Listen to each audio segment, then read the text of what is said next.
Lorsqu'on fait du café, on récupère une sorte de marc au fond, une sorte de tanin quoi. Mais avant de le jeter, je voulais vous expliquer qu'avec le marc de café, on peut faire plusieurs trucs qui sont très utiles. Donc vous récupérez juste la poudre au fond là, et vous pouvez mettre ça dans un bol et dans votre frigo. Ça enlève toutes les odeurs du frigo. Pour le côté survivaliste, ce qui va nous intéresser, c'est que le marc de café éloigne tout ce qui est escargot de tout ce qui est plantation. Salade, feuilles, choux. À l'inverse de repousser les limaces, ça attire les cafards. Ça peut être un bon moyen de faire un piège à cafards. Si vous avez des cafards dans vos réserves, dans vos stocks, dans votre bunker, vous pouvez mettre en place des pièges. Bien sûr, vous pouvez vous en servir non pas comme terreau, mais comme fortifiant. Vous pouvez rajouter ça au terreau, ça va nourrir un peu plus les plantes. Vous pouvez mettre ça dans votre compost. D'ailleurs, j'ai un compost. Si vous êtes en mode survie et que vous avez un animal de compagnie, un chien ou un chat, sachez que vous pouvez le laver, votre animal de compagnie, le frotter avec le marc de café pour lui éliminer les puces.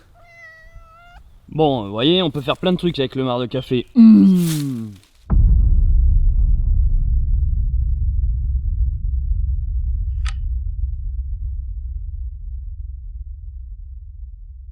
Sixième jour de confinement, une vidéo par jour. Bonjour chers confinés, j'espère que vous allez bien, j'espère que ça se passe bien chez vous. Je pensais à ça ce matin, je me disais, mais en fait quand on y pense, c'est carrément fou ce qui se passe. C'est un truc de malade en fait. Je sais pas, on est obligé de rester enfermé chez soi. C'est une pause globale, c'est une pause générale du monde. Ça a contraint les gens à rester chez eux, mais du coup ça les a ouverts vers autre chose. J'ai l'impression qu'il y a une évolution globale de l'humanité. C'est pas juste nous les petits Français là, c'est le monde entier qui est en train de changer. Il y a un changement global. C'est-à-dire que pour une fois, j'arriverais presque à trouver l'humanité un peu moins con que d'habitude.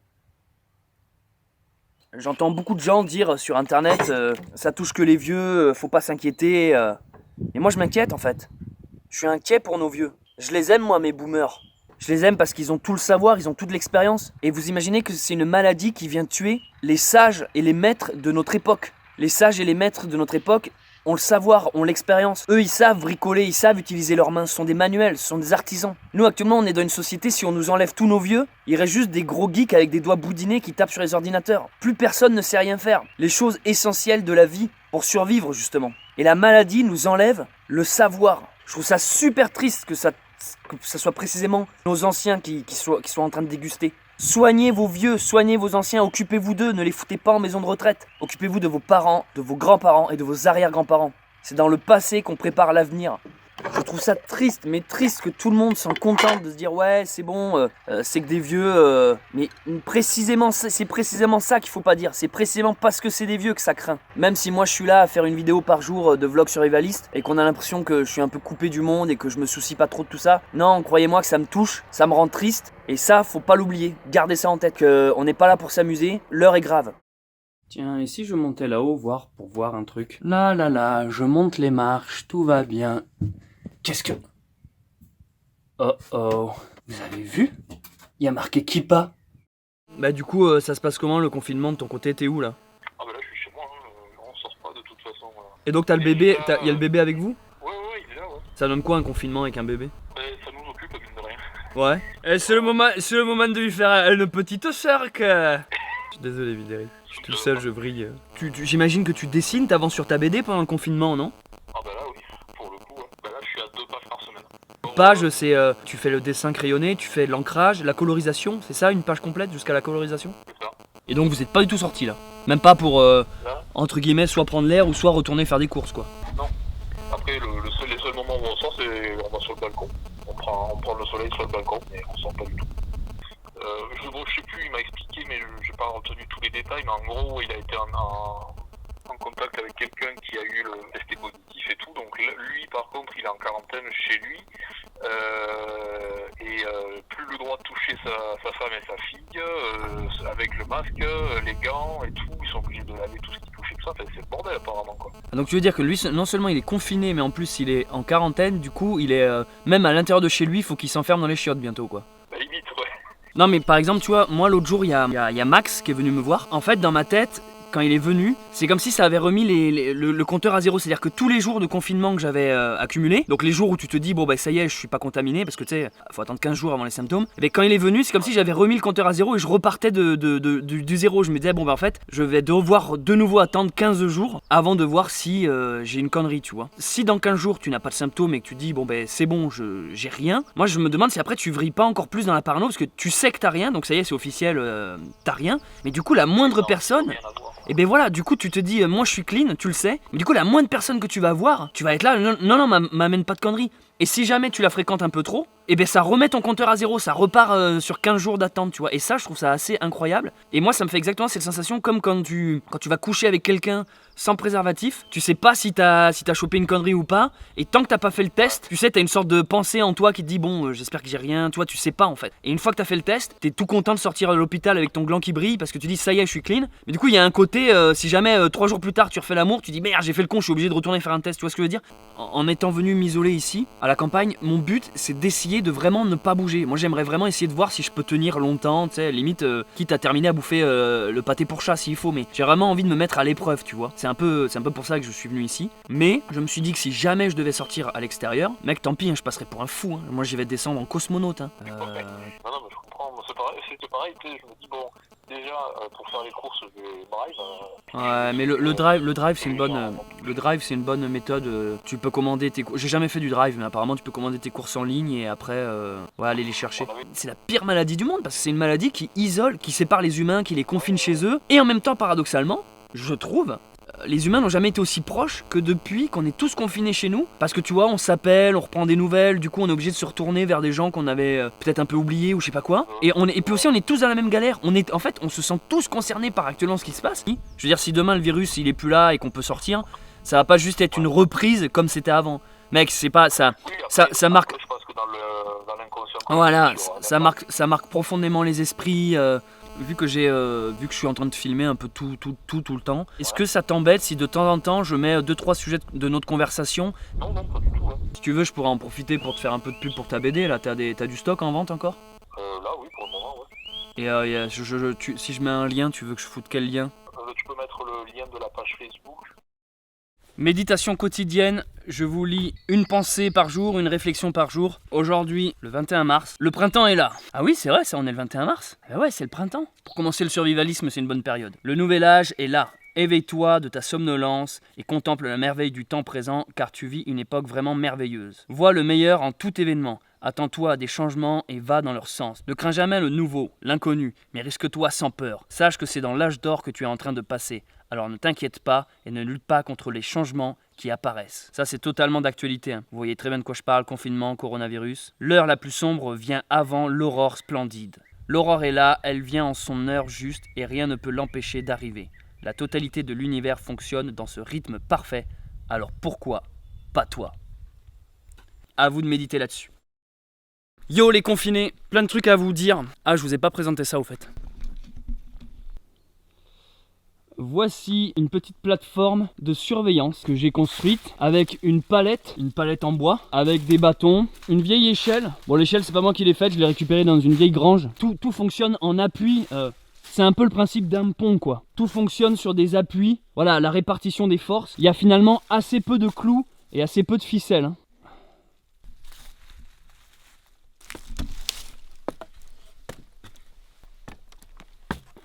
On est clairement dans une position, j'irai pas jusqu'à dire stratégique parce que c'est pas le cas, mais on est en hauteur. Il y a des infectés qui arrivent, des malades. Pam, on prend l'échelle, on la mène avec nous, comme ça plus personne peut grimper. Et ça fait surtout un très bon point de vue pour vérifier s'il y a des personnes qui arrivent. En fait, on est à la fois caché ici, couper des branches d'arbres feuillus. On peut se faire un mur pour se camoufler, se cacher. Pourquoi pas pour chasser des animaux et être à l'affût. Ça fait un poste de garde en hauteur avec petite table, léger, bon un lit c'est vite dit. Mais voilà, ici on peut se poser, je pense qu'on peut dormir, bon ce sera pas une très bonne nuit. C'est vraiment une cabane dans un arbre quoi. J'irai pas jusqu'à dire qu'on peut y survivre sur du long terme. Ah bah tiens, regardez, tu viens partout toi. Hein. Bon par contre voilà, les chats contaminés peuvent monter eux. Voilà, donc faut faire gaffe aux chats zombies. Je pense que ça peut être très utile d'avoir une sorte d'endroit surélevé à l'extérieur où on peut venir à la fois se cacher, à la fois faire de la surveillance, à la fois, bon, s'il y a une inondation, prendre de la hauteur. Mais voilà, je tenais quand même à vous parler de ce petit cabanon de survie.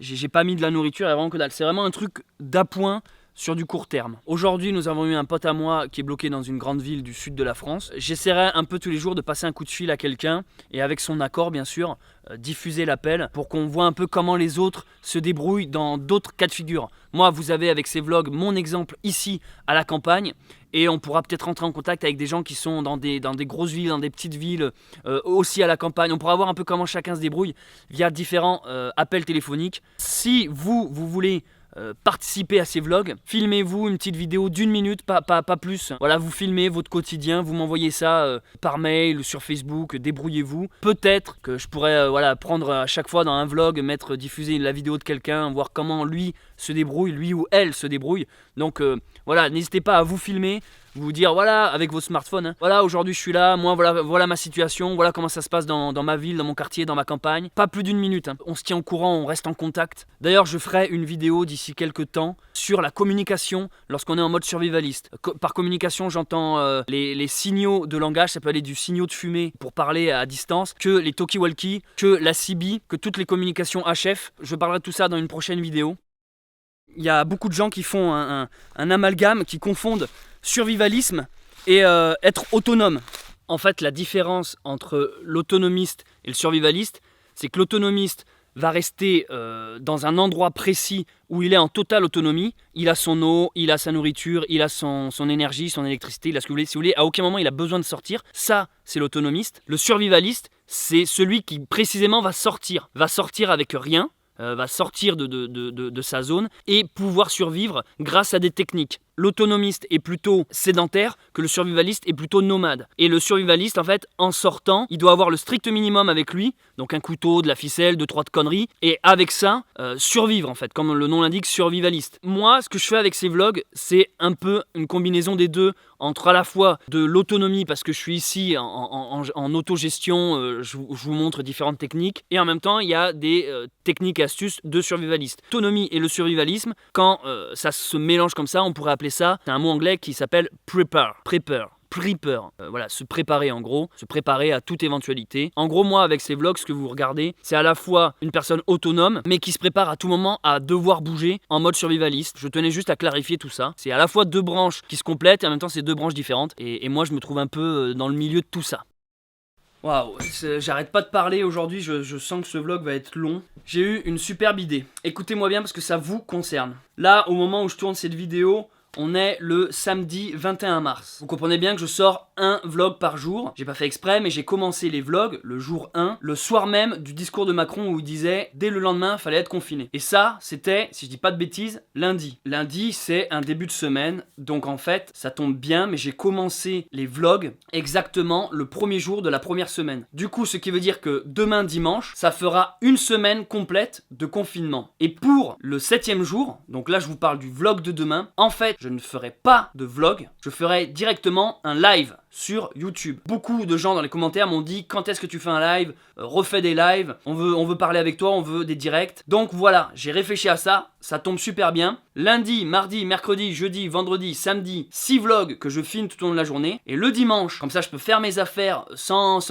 filmer particulièrement, c'est une sorte de petit jour de repos pour moi côté vlog en tout cas. Et le dimanche soir, pour le 7e vlog, pour le 7e jour, on fait un live qui sera un bilan de la semaine passée. Un bilan de confinement où vous pourrez venir discuter avec moi. Rendez-vous à 19h. Rendez-vous à 19h tous les dimanches. Tous les dimanches pendant la période du confinement, je ferai un live à 19h sur cette chaîne. Voilà, je vous le dis, le vlog numéro 7 aura donc la forme, le format d'un live et non pas le format où je filme mon quotidien. Donc rendez-vous dimanche, demain, à 19h sur cette chaîne pour un live et voilà, on fera un bilan du confinement, vous parlerez, je prendrai des intervenants, on pourra s'appeler en conversation, en Skype, sur Discord, on trouvera bien un moyen et voilà, chacun pourra partager ses expériences. Un live tous les dimanches pendant toute la période du confinement. Pendant cette période de confinement, vous devez sûrement être chez vous.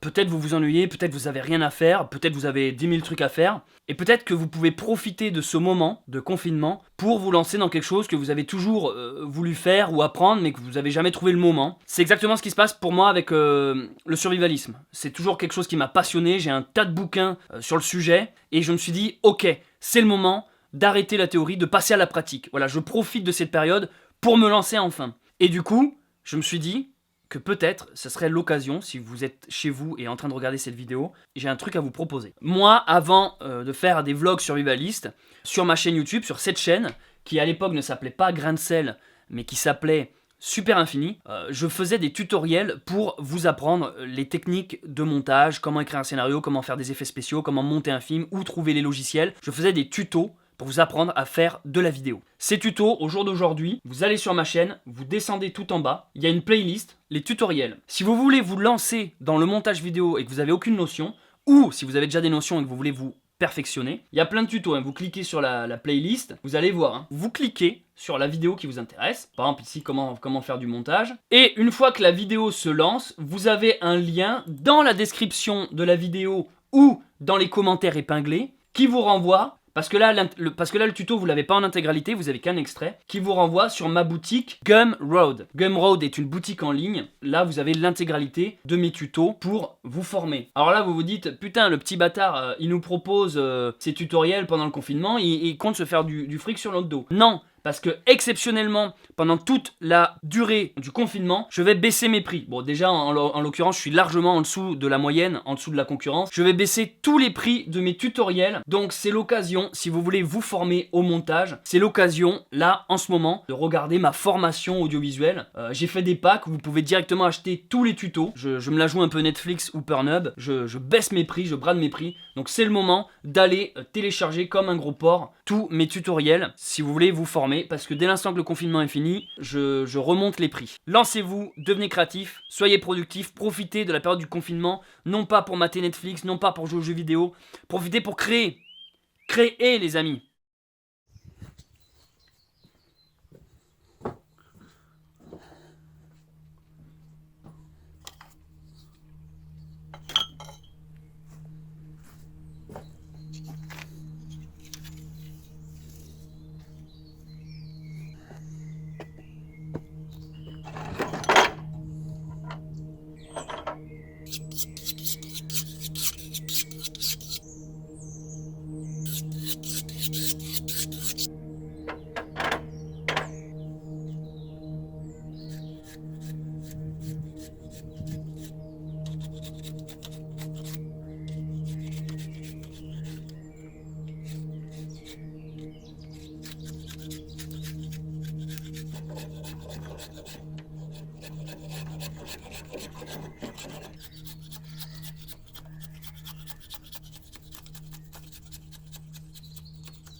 Bon, vous l'aurez compris, je suis en train de commencer l'arc. Prenez un couteau et un noisetier, une branche relativement épaisse, vous la pelez exactement comme on pèle une carotte. Et puis de temps en temps, vous allez tomber sur des nœuds comme ça, des yeux. Si vraiment il est trop épais, qu'on peut pas le retirer, vous le laissez, pas grave. Et des fois, en venant taper plusieurs fois, l'œil ou le nœud peut sauter, ou du moins vous pouvez le réduire. Après, faut pas non plus trop creuser le bois, parce que moi les yeux après ça me dérange pas particulièrement. Donc j'ai retiré toutes les corses. Vous n'êtes pas obligé de faire un truc parfait, parce que vous voyez tous les petits poils qui restent. Vous allez voir dans la prochaine étape, il y a un moyen ultra rapide de les faire partir. Je sais pas quelle heure il est là, mais j'aurais pas le temps de tout faire. Je voulais commencer l'arc, ça faisait un petit bout de temps que ça me tenait à cœur. J'ai pas parlé de la taille de l'arc.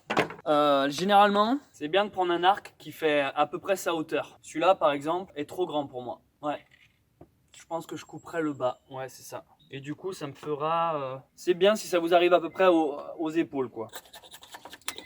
Très étrange, il y a un côté satisfaisant à râper, à enlever juste la pellicule, à faire ça. C'est un truc assez ouais, satisfaisant. dans les commentaires YouTube l'autre jour quand j'ai ramassé ce bout de bois. Et il y a un abonné qui m'a envoyé un lien qui m'a dit « Ah ben tu savais qu'on peut faire des arcs avec des lattes de lit ?» En effet, j'y avais pas pensé. Les lattes de lit, vous savez, vous pouvez les prendre et faire des super arcs avec ça. Mais bon, moi on est toujours dans un contexte survivaliste. Voilà, on est en train de se balader dans les bois. Qu'est-ce qu'on peut faire avec ce qui est autour de nous? Une latte de lit, en l'occurrence, on n'en a pas. Moi, je pars plus sur du noisetier. Le noisetier, c'est un arbre assez reconnaissable, généralement assez touffu, qui donne des noisettes. Les noisettes que vous mangez tous, peut-être même des fois sans le savoir, parce que il y en a dans le Nutella. Allez, voilà pour ce soir, je vais m'arrêter là. Oula, c'est dangereux ça.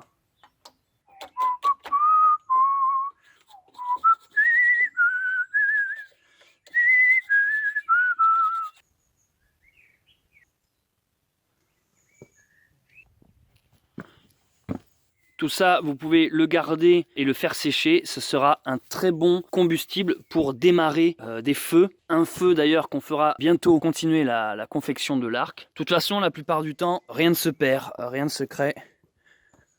Tout se transforme. Je vais m'arrêter ici pour aujourd'hui. Donc je vous rappelle que demain pour le 7e jour et donc pour le 7e vlog, ça sera sous la forme d'un live demain dimanche à 19 h sur cette chaîne. Donc je compte sur vous pour être présent. Donc je vous donne rendez-vous demain à 19 h sur cette chaîne YouTube. Tant qu'il y a du réseau. Ciao. Je suis en train de faire le montage. Qu'est-ce que je m'aperçois? Il va être 20 h les amis. Ça y est, on vient de passer à 20 h.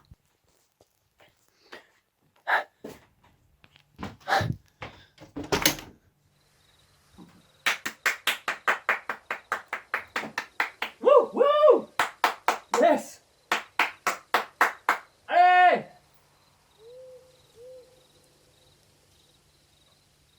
Merci à tout le personnel soignant de risquer leur vie pour nous sauver. C'est bon, je l'ai bien dit. C'est ça qu'il fallait dire.